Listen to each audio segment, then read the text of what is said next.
भारत के रफाल लड़ाकू जेट किसी भी वक्त पाकिस्तान में घुसकर आतंकी हाफिज सईद जैसे आतंकियों का सफाया कर सकते हैं। पाकिस्तान को जब से पता चला है कि लश्कर-ए-तैयबा, जैश-ए-मोहम्मद जैसे आतंकी गुटों के अड्डे भारत भयानक हमला वहां करने जा रहा है और उसके बाद से पूरे पाकिस्तान में कोहराम मच गया। अगले 24 घंटे में किसी भी वक्त कुछ भी बड़ा हो सकता है।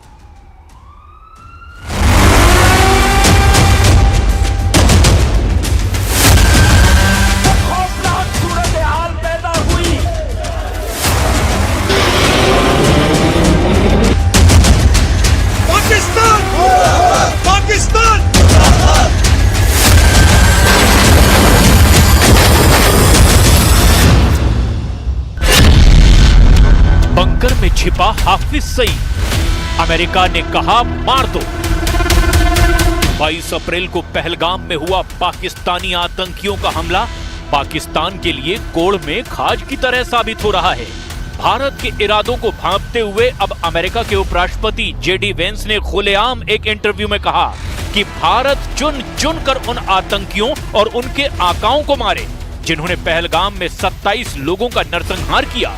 अमेरिका ने यहां तक कह दिया कि अगर भारत पाकिस्तान में घुसकर आतंकियों और उनके अड्डों का सफाया करता है तो पाकिस्तान को चाहिए कि वो भारत का साथ दे। ये हैरान करने वाले डेवलपमेंट पाकिस्तान की सरकार और पाकिस्तानी सेना के लिए नासूर साबित हो रहे हैं। अब खबर तो यहां तक आ रही है कि लश्कर-ए-तैयबा का चीफ हाफिज सईद अब पाकिस्तानी सेना और पाकिस्तान की खुफिया एजेंसी ISI ने सेना के इलाके में इसे छिपा दिया है ताकि वो किसी तरह की सर्जिकल स्ट्राइक में मारा ना जाए। हम आपको यही दिखाने जा रहे हैं कि अब ये पूरी तरह से साफ हो चुका है कि भारत आतंकियों से बदला लेने जा रहा है, फिर चाहे वो POK में हो या LOC में या फिर पाकिस्तान के अंदर कहीं भी छुप कर बैठे हों।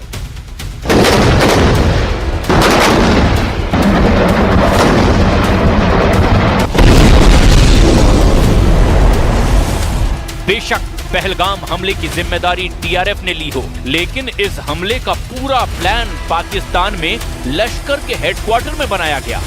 जो खबरें आ रही है उनके मुताबिक भारतीय सेना पाकिस्तान के खिलाफ तैयारियों में जुटी हुई है। जब भी अटैक होगा इतना घातक होगा कि पाकिस्तान की सेना की नींव हिला देगा। इसी बीच ये खबर भी सामने आ रही है कि 26/11 हमले के मास्टरमाइंड लश्कर-ए-तैयबा चीफ हाफिज सईद की सुरक्षा और बढ़ा दी गई है। पाकिस्तान की आर्मी से उसे 3 लेवल की सुरक्षा मिल रही है। ऐसे में बड़ा सवाल यह है कि आखिर हाफिज पाकिस्तान के लिए इतना अहम कैसे हो गया जो उसे इतनी कड़ी सुरक्षा मुहैया कराई जा रही है। दरअसल पाकिस्तान की सेना को यह डर सता रहा है कि पहलगाम हमले के बदले के रूप में भारत का टारगेट हाफिज सईद हो सकता है। पाकिस्तान को अब भारतीय हमले का खौफ। 1000 पाकिस्तानी मदरसे बंद। इस वक्त LOC से लेकर POK तक पाकिस्तानी सेना और आतंकी पूरी तरह से बौखलाए हुए हैं। हालात ये हैं कि पाकिस्तानी सेना की 10वीं कोर LOC पर सैकड़ों टैंक लेकर पहुंच चुकी है, जबकि पाकिस्तान के जैश-ए-मोहम्मद और लश्कर-ए-तैयबा जैसे आतंकी संगठनों ने अपने अड्डों को पूरी तरह से खाली कर दिया है। जो जानकारी मिल रही है उसके मुताबिक पाकिस्तान में 1000 मदरसे बंद हो चुके हैं। सूत्रों से मिली जानकारी के मुताबिक पाकिस्तान ने POK में अगले 10 दिनों के लिए सभी मदरसे और धार्मिक आयोजन बंद कर दिए हैं। POK में मौजूद 1000 पाकिस्तानी मदरसों को बंद कर दिया गया है। पाकिस्तानी अधिकारी खुद मानकर चल रहे हैं कि भारतीय सेना यहां पर हमला कर सकती है। न्यूज एजेंसी रॉयटर्स के मुताबिक पाकिस्तानी अधिकारी हाफिज नाजिर अहमद ने माना है कि मदरसों को अस्थायी रूप से बंद कर दिया गया है। हाफिज सईद अक्सर पाकिस्तान में खुलेआम भीड़ के बीच अपने काफिले के साथ निकलता था। उसको पाकिस्तान की सेना और खुफिया एजेंसियां सुरक्षा देती हैं, लेकिन उन्हें पता था कि पहलगाम हमले के बाद हालात ऐसे होंगे कि किसी तरह की सुरक्षा काम नहीं आएगी। लिहाजा हाफिज सईद को अब आर्मी अफसरों की कॉलोनी में छिपा दिया गया है। हाफिज सईद को पाक आर्मी ने 3 बुलेट प्रूफ गाड़ियां दी हैं। हाफिज सईद की गाड़ी का ड्राइवर भी पाक आर्मी का रिटायर SSG पैरा कमांडो है। हाफिज का ड्राइवर शॉटगन और AK-47 और किटी पिस्तौल से पूरी तरह लैस है। लश्कर के ट्रेंड आतंकी कोड वर्ड में हाफिज सईद को तायाजी कहते हैं। वो ये न समझ ले कि हमारे 27 नागरिकों का जान लेकर ये लड़ाई जीते हो। मैं सभी आतंक फैलाने वालों को कहना चाहता हूं कि लड़ाई का अंत नहीं है, एक मकाम है। हर व्यक्ति को चुन चुन कर जवाब भी मिलेगा, जवाब भी लिया जाएगा। इधर दूसरी तरफ पाकिस्तानी सेना की पोस्ट ने नियंत्रण रेखा यानी कि लाइन ऑफ कंट्रोल के उस पार कुपवाड़ा, बारामूला, पुंछ, नौशेरा और जम्मू और कश्मीर केंद्र शासित प्रदेश के अखनूर क्षेत्रों के सामने बिना किसी उकसावे के छोटे हथियारों से लगातार 9 दिन से फायरिंग कर रहे हैं, जिसका जवाब भी भारतीय सेना दे रही है।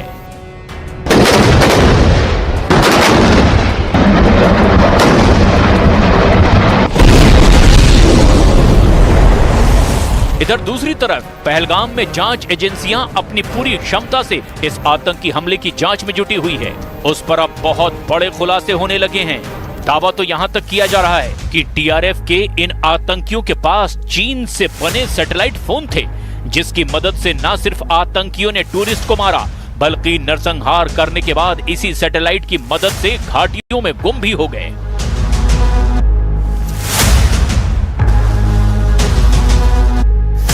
पहलगाम में हुए आतंकी हमले की जांच में कई खुलासे हुए हैं।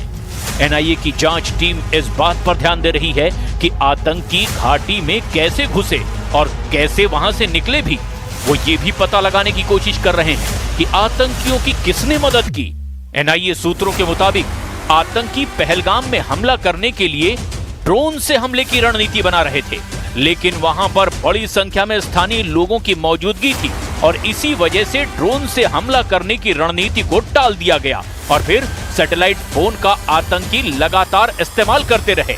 इसके अलावा भी सुरक्षित बचे लोगों और चश्मदीदों की गवाही ली जा रही है।